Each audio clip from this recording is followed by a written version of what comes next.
कहानी की शुरुआत एक बेहद कामयाब लेकिन अजीब से इंसान से होती है। उसका नाम चेन है। बाहर से देखने पर वो एक बड़ी गेमिंग कंपनी का सीईओ लगता है, लेकिन असल में वो किसी को छू नहीं सकता। अगर कोई उसे हल्का सा भी छू ले तो उसकी स्किन पर एलर्जी शुरू हो जाती है। ये बीमारी बचपन की एक दर्दनाक घटना से जुड़ी है, जो आज भी हर रात उसके सपनों में लौट आती है। दूसरी तरफ है नोयान, सपनों से भरी एक लड़की जो एनिमेशन डिजाइनर बनना चाहती है। उसका सपना है कि वो किसी बड़ी गेमिंग कंपनी में काम करे, लेकिन किस्मत जैसे हमेशा उससे मजाक करती है। वो जो भी काम शुरू करती है सब कुछ उल्टा ही हो जाता है। आज भी वही दिन है, उसका इंटरव्यू है। उसकी रूममेट और सीनियर उसे कॉल करके पूछती है, कहाँ तक पहुंची? नोयान पूरे भरोसे से कहती है, बस पहुंचने ही वाली हूँ। लेकिन अगले ही पल उसकी साइकिल फिसल जाती है, वो सड़क पर गिर जाती है, फोन उछलकर सीधे मैनहोल में चला जाता है। तभी एक गाड़ी तेजी से निकलती है और गंदा पानी उसके ऊपर उछाल देती है। उसे क्या पता था कि वो गाड़ी उसी आदमी की थी जो उसकी जिंदगी बदलने वाला है। उधर ऑफिस में हड़कंप मचा हुआ है। जैसे ही खबर फैलती है कि प्रेसिडेंट आने वाला है, सारे कर्मचारी ग्लव्स पहनकर सफाई में लग जाते हैं। चेन को गंदगी बिल्कुल पसंद नहीं। एक डायरेक्टर गलती से गलत किस्म के ग्लव्स पहन लेता है और चेन उसकी आधी सैलरी काट देता है। इधर नोयान किसी तरह ऑफिस तक पहुंचती है, लेकिन उसकी बदकिस्मती यही नहीं रुकती। वो ठीक 10 सेकंड लेट हो जाती है। गेट बंद हो जाता है। अंदर का स्टाफ साफ कह देता है, नियम नियम होता है। नोयान टूट जाती है। उसकी सीनियर उसे समझाने की कोशिश करती है, तुम बहुत प्यारी हो, परेशान मत हो। नोयान हंसकर कहती है, हाँ, एक बेहद अनलकी परी। तभी उसकी नजर उसी गाड़ी पर पड़ती है जिसने उसे गंदा कर दिया था। गुस्से में वो गाड़ी की तरफ दौड़ती है और चिल्लाती है कि उसी की वजह से उसका इंटरव्यू छूट गया। गाड़ी का हॉर्न बजता है, वो और भड़क जाती है। जैसे ही वो गाड़ी को लात मारने वाली होती है, उसका जूता उड़कर सामने खड़े चेन के पैरों के पास गिरता है। नोयान गुस्से में उसके सामने पहुंचती है और आरोप लगाती है कि उसी की वजह से उसका सपना टूट गया। चेन शांत स्वर में अपने असिस्टेंट से पूछता है कि ये लड़की कौन है। असिस्टेंट बताता है कि ये इंटरव्यू देने आई थी। तभी उसकी सीनियर घबराकर बोल उठती है, चुप रहो, ये कंपनी के प्रेसिडेंट है। नोयान को जैसे करंट लगता है। चेन थोड़ी देर चुप रहता है, फिर कहता है कि वो उसे एक और मौका देगा। इंटरव्यू के दौरान चेन उससे सवाल करता है, न कोई अनुभव, न कोई बड़ी डिग्री, फिर भी वो इस कंपनी में काम क्यों करना चाहती है। नोयान ईमानदारी से बताती है कि उसे बचपन से गेम्स और एनिमेशन से प्यार है और उसने खुद कई पेंटिंग्स बनाई हैं। चेन पेंटिंग देखना चाहता है, लेकिन सारी ड्राइंग्स पानी में भीगकर खराब हो चुकी होती हैं। चेन उठकर जाने लगता है। नोयान आखिरी बार बोलती है, मैं सच में बहुत अनलकी हूँ। चेन सख्ती से कहता है, अगर ये इंटरव्यू तुम्हारे लिए जरूरी होता तो तुम समय पर आती। दिल टूटे नोयान एक रेस्टोरेंट में बैठकर चेन को कोस रही होती है। तभी एक अजनबी उसे एक चश्मा देता है और कहता है कि ये उसकी किस्मत बदल देगा। वो हंस देती है। अगले दिन जब वो चश्मा पहनती है तो उसे लोगों के आसपास चमकते हुए स्पार्कल्स दिखने लगते हैं। एक नोट में लिखा होता है, जिस इंसान के पास गोल्डन स्पार्कल्स हों वही तुम्हारी किस्मत बदल सकता है। वो इसे मजाक समझती है, लेकिन जब दो लोगों को पिंक स्पार्कल्स के साथ कपल बनते देखती है तो उसे यकीन होने लगता है। फिर उसकी नज़र चेन पर पड़ती है, गोल्डन स्पार्कल्स के साथ। वो उसका पीछा करती हुई होटल तक पहुंच जाती है। वहां गलती से चेन को छू लेती है, लेकिन उसे कोई एलर्जी नहीं होती। यहीं से कहानी पूरी तरह बदल जाती है। आगे ऑफिस, क्लीनर वाली नौकरी, गलतफहमियां, बेहोशी, डॉक्टर का खुलासा, चेन की फैमिली प्रॉब्लम्स, नोयान की किस्मत का अचानक बदलना, सब कुछ तेजी से आगे बढ़ता है।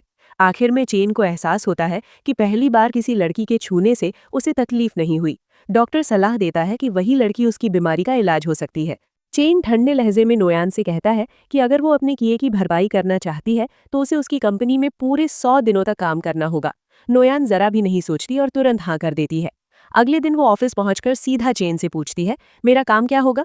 चेन बिना कोई एक्सप्रेशन दिए कहता है, तुम मेरी यानी बॉस की पर्सनल क्लीनर हो। इसके बाद वो उसे अपने ऑफिस की सफाई से जुड़े ढेर सारे अजीब अजीब से नियम समझाता है और बिना पीछे देखे चला जाता है। काम करते हुए नोयान मन ही मन उसे कोसने लगती है। उसे लगता है कि वो कोई इंसान नहीं बल्कि सफाई की मशीन बन गई है। फिर अचानक उसे ख्याल आता है, रुको, ये तो अच्छा है, अब मैं हर दिन उसके आसपास रह पाऊंगी। गोल्डन स्पार्कल्स, मैं आ रही हूँ। इधर मिंग घर छोड़ने की तैयारी कर रहा होता है। वो अपना बैग पैक कर ही रहा होता है, तभी उसिन घर आ जाती है और पूरे घर में तेज बदबू वाला कीटनाशक स्प्रे कर देती है, जैसे घर से किसी भूत को भगाया जा रहा हो। मिंग की हालत खराब हो जाती है, उसे सांस तक लेना मुश्किल हो जाता है। उधर ऑफिस में फांग कियान को देखते ही छिप जाती है, लेकिन कियान उसे पहचान लेता है। गुस्से में वो उसे एक कोने में ले जाकर पूछता है, तुम विदेश से कब लौटी और यहाँ नौकरी क्यों की? फांग बिना झिझक कहती है, 1 हफ्ते पहले लौटी हूँ और यहाँ नौकरी तुम्हारे लिए की है, क्योंकि मैं तुम्हें पसंद करती हूँ। रात को जब नोयान घर लौटती है तो मिंग को उस हाल में देखकर घबरा जाती है। वो पूछती है, तुम्हें इस हाल में किसने पहुंचा दिया? मिंग बोल भी नहीं पाता, बस इशारों में उसिन की तरफ इशारा करता है। नोयान हंसकर कहती है, मैं खुद को दुनिया की सबसे अनलकी लड़की समझती थी, लेकिन लगता है अब तुम्हारी भी किस्मत खराब होने लगी है। तभी नोयान की माँ का फोन आता है। वो उसे जबरदस्ती एक डेट पर जाने को कहती है। नोयान मना करती है, लेकिन माँ उसकी एक नहीं सुनती और उसे जबरदस्ती एक अजीब सा ड्रेस पहनाकर भेज देती है। उधर चेन के पास उसका पिता आता है और कहता है कि वो उनकी कंपनी का एक बड़ा प्रोजेक्ट संभाले। पिता वादा करता है कि उससे होने वाला सारा मुनाफा चेन का होगा। चेन साफ मना कर देता है। वो कहता है कि उसे इस तरह के काम का कोई अनुभव नहीं है। ये सुनकर उसके पिता भड़क जाते हैं और धमकी देते हैं, तुम मानो या ना मानो, ये काम तुम्हें ही करना होगा, और अगर तुमने मेरी बात नहीं मानी तो मैं ये भूल जाऊंगा कि तुम मेरे बेटे हो। इतना कहकर वो वहां से चला जाता है। उसी शाम नोयान उसी रेस्टोरेंट में पहुंचती है जहां चेन पहले से मौजूद होता है। ब्लाइंड डेट के लिए उसने इतना अजीब मेकअप किया होता है कि आईने में खुद को देखकर ही डर जाती है। वो अपने डेट की तलाश में आगे बढ़ती है, लेकिन गलती से गलत कमरे में चली जाती है और सामने बैठा होता है चेन। नोयान घबरा जाती है और बार बार माफी मांगने लगती है। चेन उसे रोकता है और सीधा प्रस्ताव रख देता है, मेरी फेक गर्लफ्रेंड बन जाओ, मैं तुम्हारी सैलरी डबल कर दूंगा। नोयान झट से कहती है, सर मैं वैसी लड़की नहीं हूं जैसा आप सोच रहे हैं। चेन बिना पलक झपकाए कहता है, तो ट्रिपल। 3 गुना सैलरी सुनते ही नोयान तुरंत मान जाती है। घर लौटकर वो देखती है कि उसिन फांग को भर ले आई है। फांग बताती है कि वो कॉलेज के समय से ही कियान को पसंद करती है। आज जब उसने ये बात कियान से कही तो कियान ने उसे एक मैथ का सवाल देकर कहा कि अगर वो इसे सॉल्व कर ले तो वो उसके बारे में सोचेगा। अगली सुबह नोयान की माँ फिर फोन करके उसे डांटती है कि वो डेट पर क्यों नहीं गई। नोयान झूठ बोलती है कि वो भूल गई थी। तभी चेन का कॉल आता है। वो उसे अपने घर बुलाता है। नोयान बीमार होने का नाटक करती है। चेन सख्ती से कहता है, तुम्हारे पास 29 मिनट है, अगर नहीं आई तो सैलरी कटेगी। नोयान तुरंत भागती है। चेन के घर पहुंचते ही उसकी एक एक करके सारी आंटियां आने लगती हैं उसकी गर्लफ्रेंड को देखने के लिए। लंच के दौरान एक आंटी के सामने चेन के मुंह पर खाना लग जाता है। नोयान उसे जिप दिखाकर इशारा करती है, लेकिन चेन समझ नहीं पाता। आखिर नोयान खुद आगे बढ़कर उसके मुंह से खाना साफ कर देती है। वो अंदर से बहुत नर्वस हो जाती है। रात को नोयान कहती है, तुम्हारे रिश्तेदार खत्म ही नहीं हो रहे, मुझे अब घर जाना है। चेन कहता है, आज यही रुक जाओ, हो सकता है रात में भी कोई आ जाए। नोयान तुरंत पूछती है, अगर मैं रुकूं तो क्या सैलरी बढ़ेगी? चेन उसके बेहद करीब आकर कहता है, जो चाहो दूंगा। इतनी नजदीकी से नोयान शर्मा जाती है और वहां से भाग जाती है। इधर चेन की सौतेली माँ उसके पिता से कहती है कि अचानक चेन की गर्लफ्रेंड कहाँ से आ गई। पिता को शक हो जाता है। वो चेन को फोन करके कहता है कि वो कंपनी की पार्टी में अपनी गर्लफ्रेंड को लेकर आए। अगले दिन चेन जबरदस्ती नोयान को पार्लर ले जाकर उसका मेकओवर करवाता है। शॉपिंग मॉल में उसके लिए ड्रेस भी खुद चुनता है।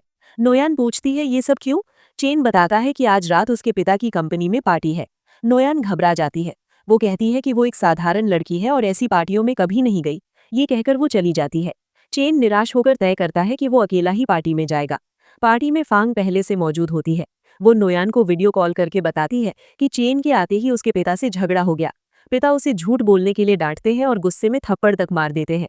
ये देखकर नोयान तुरंत तैयार होकर पार्टी में पहुंचती है और कहती है, सॉरी मुझे आने में देर हो गई। उधर फांग कियान को बताती है कि उसने उसका दिया हुआ मैथ सॉल्व कर लिया है और वो उसे सच में पसंद करती है। पार्टी के बाद चेन नोयान को घर छोड़ने आता है। जाते जाते वो उसके सिर पर हल्के से हाथ फेरता है। दूर से ये सब उसिन देख रही होती है। तभी मिंग वहां आ जाता है। उसिन उससे पानी लाने को कहती है। मिंग पूछता है, मैं क्यों? उसिन ठंडी आवाज में कहती है, अगर इस घर में रहना है तो पानी ले आओ। मिंग तुरंत कहता है, हाँ हाँ अभी लाता हूँ। उस रात नोयान अपने कमरे में अकेली बैठी थी। बाहर सब कुछ शांत था, लेकिन उसके दिमाग में हजारों ख्याल घूम रहे थे। वो सोच रही थी, आज अगर मैं समय पर पार्टी में नहीं पहुंची होती तो शायद चेन और उसके पिता के बीच हालात और बिगड़ जाते। कहीं ना कहीं मैंने उसकी इज्जत बचा ली।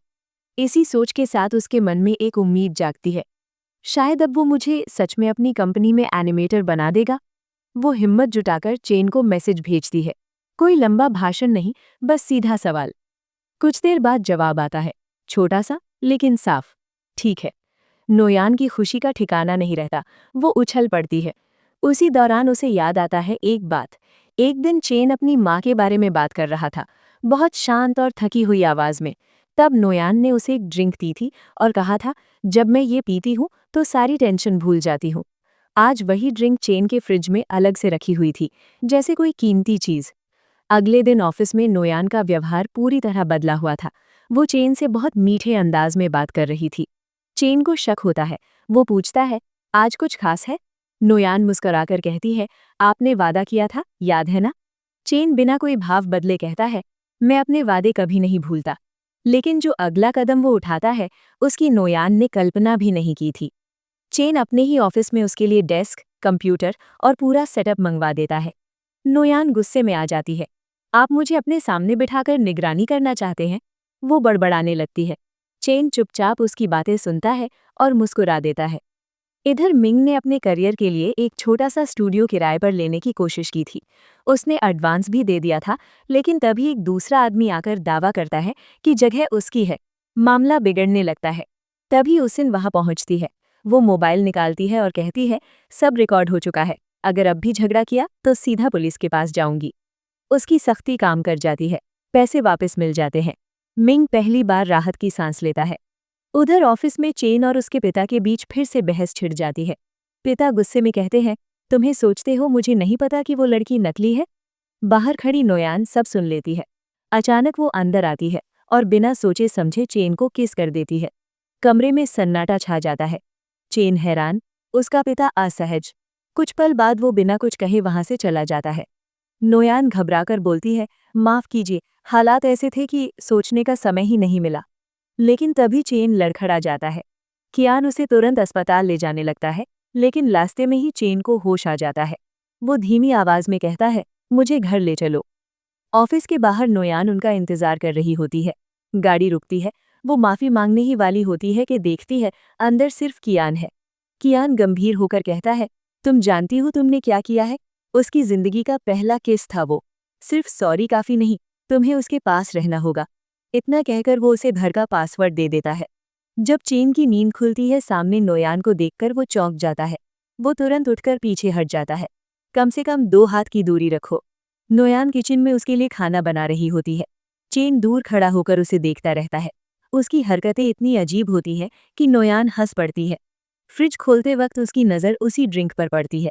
वो कुछ कहने ही वाली होती है कि चेन फ्रिज बंद कर देता है। वो मेरी है, उसे हाथ मत लगाओ। तभी वो पहली बार अपनी बीमारी के बारे में खुलकर बताता है। वो कहता है कि इसी वजह से वो ऑफिस में किसी भी महिला को काम करने नहीं देता। नोयान हैरान होकर पूछती है, लेकिन मुझे छूने से आपको कुछ नहीं होता? चेन सोचकर कहता है, डॉक्टर का कहना है शायद तुम में वो चीजें कम है जो मेरी एलर्जी को ट्रिगर करती है। नोयान भड़क जाती है, मतलब मैं लड़की जैसी नहीं हूँ? चेन बोल देता है, शायद। बस यही बात नोयान को चुभ जाती है।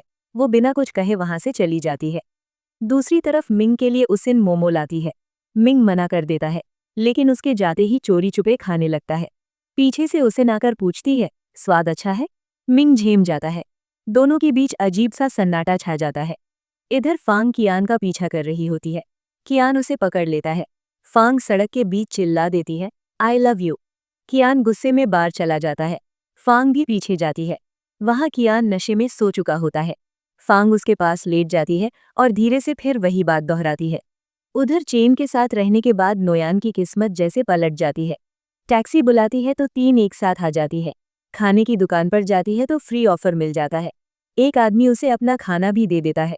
सबसे बड़ा झटका तब लगता है जब उसकी बनाई एक कॉमिक सिलेक्ट हो जाती है। एक के बाद एक कंपनियां कॉल करने लगती हैं कॉपीराइट खरीदने के लिए। उनमें से एक कॉल चेन की कंपनी से भी आती है। कियान जब नोयान से कॉमिक के बारे में बात करने आता है तो वो बिना घुमाए फिराए अपनी शर्त रख देती है। वो कहती है कि वो अपने कॉमिक का कॉपीराइट देने को तैयार है, लेकिन बदले में उसे कंपनी के एनिमेशन डिपार्टमेंट में ट्रांसफर चाहिए। कियान ये बात चेन तक पहुंचाता है। चेन का मन बिल्कुल नहीं होता, लेकिन हालात ऐसे बन चुके होते हैं कि उसके पास मना करने का कोई रास्ता नहीं बचता। उधर उसीन मिंग को लेकर एक नया स्टूडियो देखने जाती है। चलते चलते उसकी हील पैर में चुभने लगती है और वो ठीक से चल नहीं पाती। मिंग ये देखकर बिना कुछ पूछे उसे गोद में उठा लेता है और पास की बेंच पर बिठा देता है। वो हल्की सी झिझक के साथ कहता है, अगर हील पहनना इतना मुश्किल लगता है तो दीदी जैसे फ्लैट शूज क्यों नहीं पहनती? मिंग की ये कैर देखकर उसीन का चेहरा लाल हो जाता है। वो कुछ बोले बिना ही वहां से निकल जाती है। इसी बीच जब नोयान ऑफिस आती है तो गलियारे में खड़े खड़े वो चेन की आवाज़ सुन लेती है। वो किसी से कह रहा होता है कि नोयान की कॉमिक उतनी भी खास नहीं है और राइवल कंपनी बस यूं ही उसका कॉपीराइट लेने की कोशिश कर रही है। नोयान के दिल को जैसे किसी ने कस कर पकड़ लिया हो। वो सीधे चेन के सामने जाती है, उसे खरी खोटी सुनाती है और बिना पीछे देखे ऑफिस छोड़कर चली जाती है। घर पहुंचते ही उसका सब्र टूट जाता है। वो देर तक रोती रहती है। मिंग ये सब देखकर चेन पर बेहद गुस्सा हो जाता है। अगले दिन ऑफिस में चेन का मूड भी बुरी तरह खराब रहता है। वो छोटी छोटी बातों पर स्टाफ पर चिल्लाने लगता है। आखिरकार वो कियान को बुलाकर कहता है, तुम फांग को जानते हो और फांग की नोयान से अच्छी बनती है। तुम्हारे पास 2 दिन है, किसी भी तरह उसे वापस ऑफिस लाओ। कियान मिंग से मिलने जाता है। मिंग बताता है कि अगले 2 दिन नोयान मिलने वाली नहीं है क्योंकि उसे एक होटल में फ्री स्टे वाउचर मिला है। कट करके सीन बदलता है। वाकई नोयान अपनी 2 सहेलियों के साथ होटल में ठहरी हुई होती है। तीनों जमकर एंजॉय कर रही होती है। उसी होटल में मिंग और कियान भी पहुंच जाते हैं। नोयान और उसकी सहेलियां ड्रिंक्स में इतनी डूबी होती हैं कि किसी की बात नहीं सुनती। नोयान गुस्से और नशे में चेन को फोन करती है और बिना रुके उसे खरी खोटी सुना देती है। वो धमकी देती है कि अगर वो सामने मिल गया तो वो उसे चैन से नहीं छोड़ेगी। लेकिन तभी एक साया उसके पीछे आकर रुक जाता है। चेन की आवाज आती है, तुम मुझे ढूंढ रही थी। नोयान कुछ बोल पाती उससे पहले ही उसके पैरों से ताकत जवाब दे देती है और वो उसी पर गिर पड़ती है। रात और भी बिखर जाती है। तीनों सहेलियां इतनी नशे में होती हैं कि होटल से निकलकर 3 अलग अलग दिशाओं में चल देती हैं और तीनों लड़के अपनी अपनी जिम्मेदारी उठाकर उनके पीछे पीछे। कियान जब फांग को घर ले जाने लगता है तो वो चिढ़कर कहती है, तुम मेरे बॉयफ्रेंड हो क्या? कियान उसकी बात अनसुनी करके उसे उठा लेता है। दूसरी तरफ मिंग उसीन का ख्याल रख रहा होता है। नशे में उसीन उसके गाल पर हल्का सा किस कर देती है। मिंग खुद को संभाल नहीं पाता। और नोयान, वो एक खंभे से बात कर रही होती है। वो उससे कहती है, तुम भी चेन जैसे हो, मेरी एक भी बात नहीं सुनते। अगले ही पल चेन उसे कंधे पर उठा लेता है। सुबह होती है। उसीन की आंख खुलते ही वो अपने शरीर पर पड़े निशानों को देखती है। उसका चेहरा शर्म से लाल हो जाता है। मैंने मिंग के साथ क्या कर दिया? वो घबराकर वहां से निकल जाती है और सीधे फांग के घर पहुंचती है। वो कसम खाती है कि आगे से कभी भी उसके साथ ड्रिंक पर नहीं जाएगी। फांग हंसकर कहती है, जब 2 लोग एक दूसरे को पसंद करते हैं तो उम्र मायने नहीं रखती। उधर मिंग की नींद खुलती है तो उसे टेबल पर एक लिफाफा मिलता है जिसमें पैसे रखे होते हैं। उसका गुस्सा 7वें आसमान पर पहुंच जाता है। वो सीधे ऑफिस जाकर उसीन से सवाल करता है, तुम मुझे ऐसे छोड़कर क्यों चली गई? ये पैसे किस लिए? उसीन शांत आवाज में कहती है, तुम मुझसे छोटे हो, जो हुआ उसे भूल जाना ही बेहतर है। मिंग गुस्से में पैसे उसकी तरफ फेंक देता है। ये सब दूर खड़ी नोयान देख लेती है। वो मिंग का कान पकड़ लेती है और डांटती है कि उसने उसीन से ऐसे बात कैसे की। तभी उनकी माँ वहां पहुंच जाती है और दोनों भाई बहन को खींच कर ले जाती है। घर पहुंचते ही माँ दोनों को जमकर डांटती है और नोयान को जबरदस्ती एक ब्लाइंड डेट पर भेजने का फैसला कर लेती है। उधर चेन ऑफिस में बैठा होता है लेकिन उसका मन किसी भी काम में नहीं लगता। कियान उसे छेड़ते हुए कहता है, ब्रेक ले लो। चेन तुरंत बोल उठता है, मैं नोयान के बारे में नहीं सोच रहा। कियान मुस्कुराकर कहता है, मैंने उसका नाम भी नहीं लिया। दोनों के बीच हल्की सी बहस हो जाती है और ये सब फांग दूर से देख रही होती है, गलत मतलब निकालते हुए। उसिन की उदासी नोयान से छुपी नहीं रहती। वो चुपचाप उसका चेहरा देखती है, फिर अचानक अपना चश्मा पहन लेती है। चश्मा पहनते ही उसे उसिन के चारों तरफ हल्के हल्के चमकते हुए प्रिंट सर्कल दिखाई देते हैं। नोयान तुरंत समझ जाती है, उसिन के दिल में किसी के लिए भावनाएं जन्म ले चुकी हैं। नोयान मुस्कुराकर ये बात उसे बताती है। उसिन झेंपते हुए जवाब देती है, कम पढ़ा करो ऐसी चीजें, दिमाग ज्यादा चलने लगता है। कुछ समय बाद तीनों सहेलियां साथ बैठी होती है। टीवी पर अचानक एक रोमांटिक सीन आ जाता है जिसमें एक कपल किस करता है। नोयान का चेहरा लाल हो जाता है। दोनों सहेलियां उसे छेड़ते हुए पूछती हैं, क्या बात है, तुम और चैन, कुछ हुआ है क्या? नोयान घबराकर बोल देती है, नहीं बिल्कुल नहीं, वो तो बस गलती से।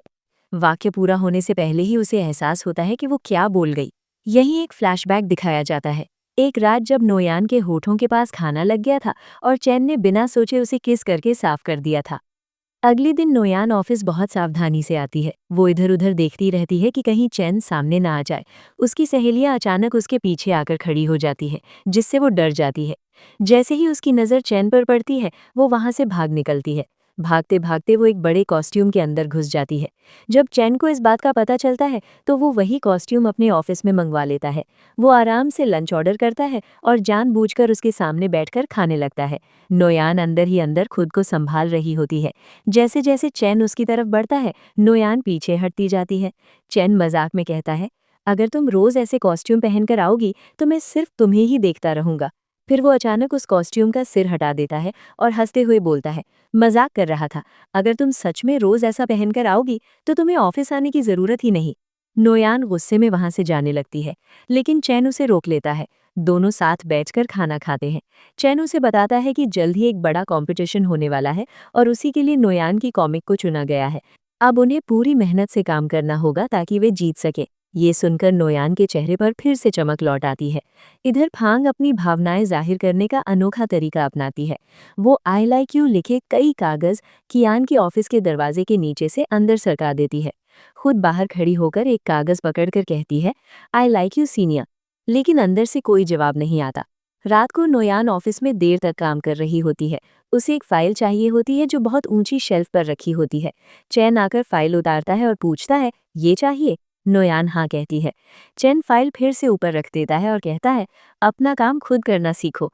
नोयान को ये बात बिल्कुल पसंद नहीं आती। दूसरी तरफ उसेन घर लौट रही होती है, तभी अचानक उसका सामना उसके एक्स बॉयफ्रेंड से हो जाता है। वो उसकी एक ज़रूरी फाइल छीन लेता है और बेहुदा शर्त रखता है। उसी वक्त मिंग वहां से गुजरता है। वो सब देखकर भी अनदेखा करके आगे बढ़ जाता है। तभी एक्स बॉयफ्रेंड उसेन को धमकाता है और थप्पड़ मारने की कोशिश करता है। मिंग तुरंत लौट आता है और उससे लड़ पड़ता है।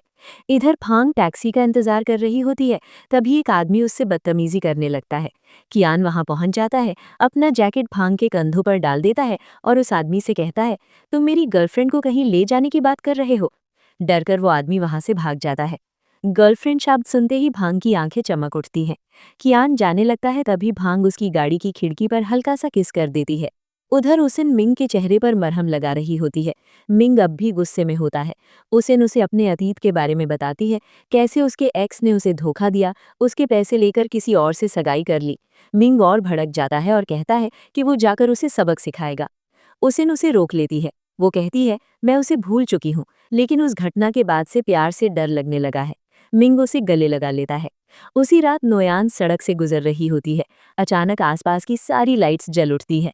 चैन सामने आता है, उसके हाथ में एक ब्रेसलेट होता है। वो उसे पहनाकर दिल से प्रपोज करता है। घर लौटकर नोयान बहुत खुश होती है। चैन उसे फोन करता है और कहता है, मैंने जो महसूस किया वो तुम्हें बता दिया, अब जवाब तुम सोच समझ कर देना। लेकिन अभी मुझे नींद नहीं आ रही, मुझे एक गाना सुना दो। नोयान गुनगुनाने लगती है। चैन फोन की दूसरी तरफ मुस्कुराता रहता है। गाना सुनाते सुनाते नोयान खुद ही सो जाती है। अगली सुबह चैन मैसेज करता है कि आज वे साथ लंच करेंगे। उसी दिन चैन की सौतेली माँ नोयान से मिलती है। वो बताती है कि चैन और उसके पिता एक दूसरे की बहुत परवाह करते हैं, लेकिन कभी जताते नहीं। वो नोयान से मदद मांगती है कि किसी भी तरह चैन को घर लौटने के लिए मना ले। नोयान उससे बात करके समझ जाती है कि वो उतनी बुरी नहीं है जितना वो सोचती थी। जब नोयान को लंच के लिए देर होने लगती है, चैन कॉल करता है। नोयान कॉल काटकर मैसेज करती है कि वो बिजी है। रास्ते से गुजरते हुए चैन माँ को साथ देख लेता है। वो गुस्से में अंदर जाने लगता है। तभी उसकी सौतेली माँ कहती है, इतने साल हो गए, क्या तुम अब भी मुझे स्वीकार नहीं कर पाओगे? चैन का गुस्सा फूट पड़ता है। वो उनके साथ बदतमीजी करता है। नोयान ये देखकर उसका विरोध करती है। वो कहती है, वो तुम्हारा बुरा नहीं चाहती। नोयान को उसकी सौतेली माँ के साथ खड़ा देखकर चैन को गहरी चोट लगती है। वो वहां से चला जाता है। नोयान उसके पीछे जाती है, उसे रोकती है और माफी मांगती है। फिर पूछती है, क्या तुम मुझे बता सकते हो कि तुम उनसे इतनी नफरत क्यों करते हो? चैन धीरे धीरे अपनी कहानी सुनाने लगता है कि कैसे उसकी माँ और सौतेली माँ कभी सबसे अच्छी दोस्त थीं, कैसे गलतफहमियों ने सब कुछ तोड़ दिया और कैसे एक बच्चा उस टूटन का बोझ उठाता रहा। और एक टूटी हुई आवाज जो उसके कानों में हमेशा के लिए बस जाती है। मरने से पहले उसकी माँ ने उसका हाथ थामकर कहा था, तुम्हारे पिता बहुत बुरे हैं, उन्हें कभी माफ मत करना, और उस औरत को भी नहीं। यही शब्द चैन की जिंदगी का सबसे भारी बोझ बन जाते हैं। यादों से बाहर आते ही उसकी आंखें नम हो जाती हैं। नोयान चुपचाप पीछे से उसे गले लगा लेती है और धीमे से कहती है, अगर दुनिया में कोई भी तुम्हारे साथ ना खड़ा हो तो भी मैं हमेशा तुम्हारे साथ रहूंगी। उस रात चैन जब नोयान को घर छोड़ने जाता है तो कार से उतरते वक्त वो अचानक रुकता है। वो कहता है, तुम मेरा जवाब जानना चाहती थी, है ना? नोयान कुछ समझ पाती उससे पहले ही चैन आगे बढ़कर उसे किस कर देता है। अगले दिन से ऑफिस का माहौल बदल जाता है। मीटिंग्स के बीच नजरों का मिलना, फाइल्स के बहाने पास आना, उनका रिश्ता अब सिर्फ प्रोफेशनल नहीं रह जाता। उधर फांग फिर से कियान के लिए घर से लंच बनाकर लाती है। डिब्बा खोलते ही कियान के चेहरे पर हल्की सी मुस्कान आ जाती है। बस यही मुस्कान फांग के लिए काफी होती है। रात को नोयान और चैन साथ बैठे होते हैं। नोयान धीरे से पूछती है, तुम्हारी वो एलर्जी अब होती है? चैन कुछ सोचकर कहता है, नहीं, काफी समय से नहीं हुई। नोयान गंभीर होकर बोलती है, मुझे लगता है वो कोई शारीरिक बीमारी नहीं थी, वो डर था, एक मानसिक डर। और मैं चाहती हूँ कि तुम पूरी तरह ठीक हो जाओ, लोगों के बीच लौट सको। कैफे, शॉपिंग मॉल, खुली सड़कें, नोयान उसे हर जगह ले जाती है। लेकिन हर बार चैन घबरा जाता है। एक बार तो वो अचानक सब छोड़कर वहां से निकल जाता है। नोयान मायूस हो जाती है। वो सोचने लगती है कि आखिर उसे कैसे बदला जाए। उसी वक्त ऊसिन का कॉल आता है। वो बताती है कि आज रात मिंग अपने नए स्टूडियो की ओपनिंग पार्टी रख रहा है और नोयान को हर हाल में चैन को साथ लाना होगा। पार्टी में जैसे ही मिंग नोयान और चैन को साथ देखता है, वो तुरंत भाई मोड में आ जाता है। वो चैन को एक तरफ ले जाकर सवालों की बारिश कर देता है। दूर से नोयान सब देख रही होती है और परेशान हो जाती है। कियान उसे तसल्ली देता है, मैं देखता हूँ, चिंता मत करो। जब मिंग के सवाल खत्म होते हैं, चैन मुस्कुराकर पूछता है, तुम उसिन को पसंद करते हो, है ना? मिंग घबरा जाता है। चैन आगे जोड़ता है, तो क्या मैं तुम्हारी मदद करूं? उसी पल मिंग उसे अपने होने वाले जीजा की तरह स्वीकार कर लेता है। काफी देर तक अंदर से कोई आवाज नहीं आती, सब घबरा जाते हैं, कहीं फिर झगड़ा तो नहीं हो गया। जब वे अंदर जाते हैं तो देखते हैं तीनों जमीन पर उल्टे पड़े हैं, पूरी तरह नशे में। इतिहास दोहराया जाता है, बस इस बार अंदाज थोड़ा अलग होता है। कुछ दिन बाद एक नया चेहरा सामने आता है। उसका नाम है रॉय, चैन की राइवल कंपनी का सीईओ। वो चैन के ऑफिस में आता है और उसकी एक तस्वीर चैन के डेस्क पर रख देता है। उसकी आंखों में अजीब सी चाह होती है, लेकिन उसका इरादा साफ नहीं लगता। उधर नोयान एक लंबी मीटिंग में फंसी होती है। चैन उसे मैसेज करता है, मिलना है। नोयान जवाब देती है, मीटिंग में हूँ, थोड़ा इंतजार करो और सो मत जाना। लेकिन मीटिंग खत्म ही नहीं होती। चैन बड़बड़ाता रहता है, मैं सीईओ होकर भी इतना काम नहीं करता जितना ये लोग करवा रहे हैं। आखिरकार रात 3 बजे मीटिंग खत्म होती है। नोयान जब चैन के पास पहुंचती है तो वो साफ नाराज होता है। नोयान उसे चिढ़ाते हुए कहती है, गुस्से में भी तुम बहुत क्यूट लगते हो। चैन और भड़क जाता है। नोयान तुरंत सॉरी बोलती है। चैन अपने होठों की तरफ इशारा करता है, मतलब साफ है। नोयान जैसे ही आगे बढ़ती है, चैन पीछे हटता जाता है, बार बार। नोयान चिढ़कर जाने लगती है। अचानक चैन उसे एक हाथ से उठाकर अपने करीब खींचता है और किस कर लेता है। दूर खड़ा रॉय ये सब देख लेता है। अगले दिन फांग कियान को एक रेस्टोरेंट में लेकर जाती है, लेकिन वहां काम कर रही एक महिला को देखकर कियान ठिठक जाता है।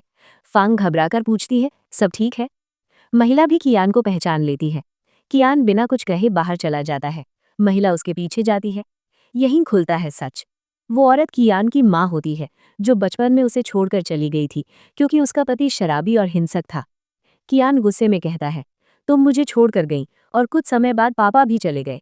उसकी माँ टूट जाती है, तो तुम इतने साल अकेले रहे?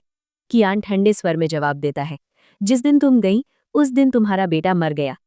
फांग उसे बुलाती रहती है, लेकिन कियान चला जाता है। इधर मीटिंग के बाद किसी ने नोयान की हार्ड डिस्क बदल दी होती है। अनजान में वही हार्ड डिस्क वो अपने सिस्टम में लगाकर काम करने लगती है। इसी बीच कियान फांग से बेहद रूखा व्यवहार करता है। वो कह देता है कि उसे अपने अतीत से कोई रिश्ता नहीं चाहिए। फांग रो पड़ती है। ऑफिस से निकलते वक्त नोयान ये सब देख लेती है। वो समझ जाती है कि कुछ बहुत गलत हुआ है। ऐसे में पता चलता है कि कियान बचपन से ही अकेला रहा है। पहले माता पिता, फिर दादा दादी, सब उसे छोड़ गए, इसलिए वो किसी से प्यार करने से डरता है। इधर रॉय फिर से चैन से मिलता है। वो कहता है कि वो उसकी कंपनी छोड़ चुका है और अब चैन के साथ काम करना चाहता है। चैन साफ मना कर देता है। अगले दिन आफत टूट पड़ती है। चैन की कंपनी के सारे कंप्यूटर वायरस से संक्रमित हो जाते हैं, यहाँ तक कि उसका खुद का सिस्टम भी। प्रोग्रामर्स बुलाए जाते हैं। जांच में पता चलता है वायरस अंदर से ही डाला गया है। सीसीटीवी फुटेज देखी जाती है। पिछली रात सबसे देर तक सिर्फ नोयान ही ऑफिस में थी। उसी वक्त नोयान को पता चलता है कि जिस प्रोजेक्ट पर वो काम कर रही थी, उसका ट्रेलर राइवल कंपनी पहले ही रिलीज कर चुकी है। उसे बुलाया जाता है। चैन उससे हार्ड डिस्क मांगता है। जांच में सामने आता है वायरस उसी हार्ड डिस्क से फैला था। नोयान अवाक रह जाती है। वो पूछती है, क्या तुम्हें मुझ पर शक है? एक प्रोग्रामर बोल देता है, पैसे के लिए लोग कुछ भी कर सकते हैं। नोयान बार बार खुद को निर्दोष बताती है। तभी कियान आकर कहता है, राइवल कंपनी ने कोर्ट में जाने की तैयारी कर ली है। असल वजह अब सामने आ चुकी थी। राइवल कंपनी उसी प्रोजेक्ट पर काम कर रही थी जिस पर चैन की टीम महीनों से मेहनत कर रही थी। ये सुनते ही चैन का चेहरा पत्थर सा हो गया। वो बिना कुछ कहे सब कर्मचारियों को अपने केबिन से बाहर जाने को कह देता है। कुछ देर बाद कियान दोबारा अंदर आता है। वो सीधे सवाल करता है, तुम्हें क्या लगता है ये सब किसने किया? चैन बिना हिचक कहता है, रॉय। कियान हैरान होकर पूछता है, इतने साल बाद भी वो क्यों नहीं रुका? चैन गहरी सांस लेकर कहता है, मुझे नहीं पता, लेकिन हमें जल्दी कुछ करना होगा और सबसे जरूरी बात, नोयान का प्रोजेक्ट बचाना होगा। इसी बीच मिंग ऑफिस पहुंचता है और चैन के बारे में पूछता है। उसिम बताती है कि आज उससे मिलना मुश्किल है क्योंकि ऑफिस में हालात बहुत खराब है। मिंग परेशान होकर कहता है कि वो भी एक जरूरी बात लेकर आया है।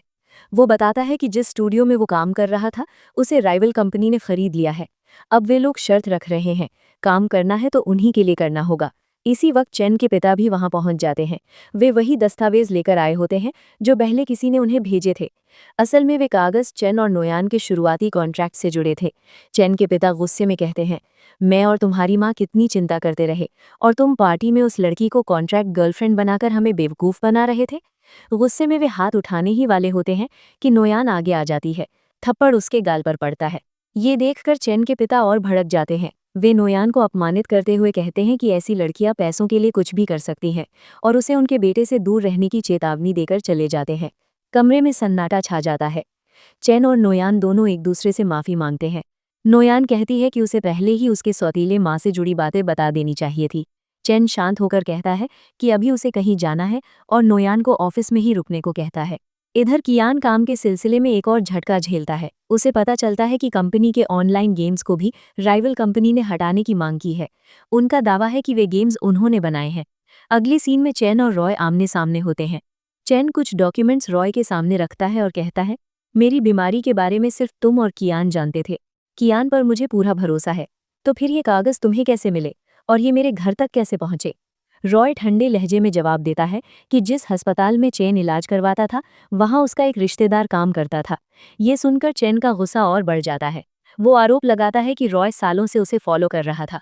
चैन गुस्से में वहां से जाने लगता है। तभी रॉय पीछे से बोलता है, मैं तुम्हारे लिए विदेश की पूरी जिंदगी छोड़कर वापस आया। तुम हाई स्कूल के बाद अचानक गायब हो गए थे। मैंने अमेरिका के हर स्कूल में तुम्हारे लिए चिट्ठियां लिखीं, कहीं से कोई जवाब नहीं मिला। इतनी मुश्किलों के बाद तुम्हें पाया और अब भी तुम मुझे ऐसे दूर कर रहे हो। उसी दौरान कियान नोयान को चैन का पता भेज देता है। रॉय बात करते करते अचानक चैन को गले लगा लेता है। ठीक उसी पल नोयान वहां पहुंच जाती है। वो ये सब देखकर टूट जाती है और बिना कुछ कहे बाहर निकल जाती है। चैन तुरंत उसके पीछे जाता है। नोयान गुस्से और दर्द में पूछती है, अब क्या सफाई देने आए हो? वो तुम्हारी एक्स है ना? अगर ऐसा नहीं था तो जब उसने तुम्हें गले लगाया तुमने उसे हटाया क्यों नहीं? चैन कुछ कहने ही वाला होता है कि अचानक उसकी एलर्जी के लक्षण वापस आने लगते हैं। लेकिन नोयान इतना गुस्से में होती है कि उसकी हालत देखने के बावजूद वहां से चली जाती है। चैन की तबीयत बिगड़ जाती है। कियान उसे संभालकर ऑफिस ले जाता है। दूसरी तरफ घर पर मिंग से एक बड़ी गलती हो जाती है। वो गलती से उसिन की एक खास लिपस्टिक तोड़ देता है। वो डर जाता है और उसिन उसे खूब डांटती है। दिन बीतते जाते हैं। नोयान अब चैन की कंपनी नहीं जाती, इसलिए वो एक पार्ट टाइम जॉब करने लगती है। लेकिन चैन वहां भी उसे मनाने पहुंच जाता है। एक दिन तीनों साथ बैठकर अपनी अपनी उलझी हुई लव लाइफ पर बात कर रहे होते हैं। तभी बाहर से एक बच्चे के रोने की आवाज आती है। वे बाहर जाकर देखते हैं, एक बच्चा अकेला पड़ा है। साथ में एक नोट है जिसमें लिखा है कि दुकान की मालकिन थोड़ी देर बच्चे का ध्यान रखे। जब दुकान वाला आता है वो कहता है कि वो बहुत व्यस्त है और कुछ समय के लिए बच्चे को संभालने की जिम्मेदारी इन्हीं पर डाल देता है। मजबूरी में वे बच्चे को अपने साथ घर ले आते हैं। इधर फांग अपना बैग पैक कर रही होती है। नोयान पूछती है, क्या तुम सच में जा रही हो? फांग उदास होकर कहती है कि अब कुछ भी संभव नहीं लगता, इसलिए वापस जाना ही बेहतर है। उसी वक्त उसिन दौड़कर आती है और बताती है कि मिंग ने फोन किया है। वे लोग एक बच्चा लेकर घर आए हैं और उन्हें मदद चाहिए। कियान अंदाजा लगाता है कि बच्चे को भूख लगी है। सब मिलकर उसे खाना खिलाने की कोशिश करते हैं। वीडियो कॉल पर ये सब देखकर तीनों हंसने लगते हैं। खाना खिलाने के बाद अचानक एक अजीब सी बदबू फैल जाती है। अब सब समझ जाते हैं, डायपर बदलने की बारी आ गई है। बहाना बनाकर वहां से खिसक जाती हैं। आखिरकार हालात ऐसे बन जाते हैं कि चैन को खुद नोयान से मदद मांगनी पड़ती है। दोनों मिलकर बच्चे की डायपर बदलते हैं। शुरुआत में चैन बिल्कुल अजीब तरह से घबराया हुआ होता है, लेकिन धीरे धीरे वो संभल जाता है। नोयान ये सब देखकर मुस्कुरा देती है और कहती है, तुम जानती हो, मुझे लगता है तुम आगे चलकर एक बहुत अच्छे पापा बनोगे। चैन कुछ नहीं बोलता, बस बच्चे को देखता रहता है। उस पल उनके बीच की सारी गलतफहमियां, सारी दूरियां खुद ब खुद खत्म हो जाती हैं। अगले दिन चैन नोयान को अपनी माँ के पास लेकर जाता है। वहाँ उसके पिता और सौतेली माँ पहले से मौजूद होते हैं। असल में आज उसकी माँ का जन्मदिन होता है। काफी समय बाद पिता और बेटे खुलकर बात करते हैं। बीती हुई गलतफहमियां, अधूरे जज्बात, सब कुछ धीरे धीरे सुलझने लगता है। इसके बाद चैन अपनी सौतेली माँ की तरफ मुड़ता है और कहता है, अगली बार जब हम माँ से मिलने आएंगे तो पूरी फैमिली साथ आएगी। ये सुनकर उसकी सौतेली माँ की आंखें भर आती हैं, क्योंकि आज पहली बार उसे महसूस होता है कि चैन ने उसे सच में अपने परिवार का हिस्सा मान लिया है। उधर उसिन कियान को कॉल करती है और घबराकर बताती है, फांग आज शहर छोड़कर जा रही है। अगर तुमने आज उसे नहीं रोका तो फिर बहुत देर हो जाएगी। ये सुनते ही कियान बिना समय गंवाए एयरपोर्ट की तरफ निकल पड़ता है। दूसरी तरफ फांग जिस टैक्सी में जा रही होती है वो रास्ते में खराब हो जाती है। मजबूर होकर वो पैदल ही एयरपोर्ट की तरफ चल पड़ती है। तभी कियान उसे देख लेता है। वो उसे रोकता है और पहली बार बिना झिझक अपने दिल की बात कह देता है। इधर मिंग उसिन को एक लिपस्टिक देकर प्रपोज करता है। उसिन हिचकते में पूछती है, तुम्हारी बहन को बुरा तो नहीं लगेगा? मिंग मुस्कुराकर वहीं खड़े खड़े नोयान को फोन करता है और कहता है, मुझे तुम्हारी रूममेट उसिन पसंद है। ये सुनते ही कॉल कट हो जाता है। नोयान कुछ सेकंड तक चुप रहती है, फिर हैरानी से बोल उठती है, मतलब ये दोनों एक दूसरे को पसंद करते हैं और मुझे कुछ पता नहीं था। चैन हंसते हुए कहता है, तुम्हारे अलावा सबको ये बात पहले से पता थी। सब रिश्तों की उलझनें सुलझने के बाद अब बारी आती है सबसे बड़ी लड़ाई की। तीनों कपल एक साथ मिलकर कंपनी को बचाने के मिशन में जुट जाते हैं। प्रेस कॉन्फ्रेंस का दिन आ जाता है। रॉय की कंपनी नोयान के बनाए गेम को अपना बताकर लॉन्च करने की तैयारी में होती है, लेकिन ऐन मौके पर चैन और उसकी टीम वहां पहुंच जाती है। सारे मीडिया के सामने साफ साफ सबूत पेश किए जाते हैं कि रॉय की कंपनी ने प्रोजेक्ट चोरी किया था। सच सामने आते ही मामला पूरी तरह पलट जाता है। सब कुछ खत्म होने के बाद नोयान चैन को अपने चश्मे के बारे में सच बता देती है। चैन हल्के से हंसता है और कहता है, तुम सच में बहुत भोली हो, ये चश्मा किसी लेंस फैक्ट्री का बना हुआ था। फिर वो गंभीर होकर जोड़ता है, असल में किस्मत जैसी कोई चीज नहीं होती। तुम अच्छी हो, दयालु हो और बहुत प्यारी इंसान हो, इसलिए हमारी मुलाकात हुई। ये कहकर वो नोयान के माथे पर एक सॉफ्ट सा किस करता है। और इसी खूबसूरत पल के साथ ये कहानी यहीं खत्म होती है। अगर आपको ये कहानी पसंद आई हो तो वीडियो को लाइक जरूर करें, चैनल को सब्सक्राइब करें और कमेंट में बताइए आपको इन तीनों कपल्स में से सबसे ज्यादा किसकी कहानी पसंद आई, चेन नोयान, कियान फांग या मिंग उसिन।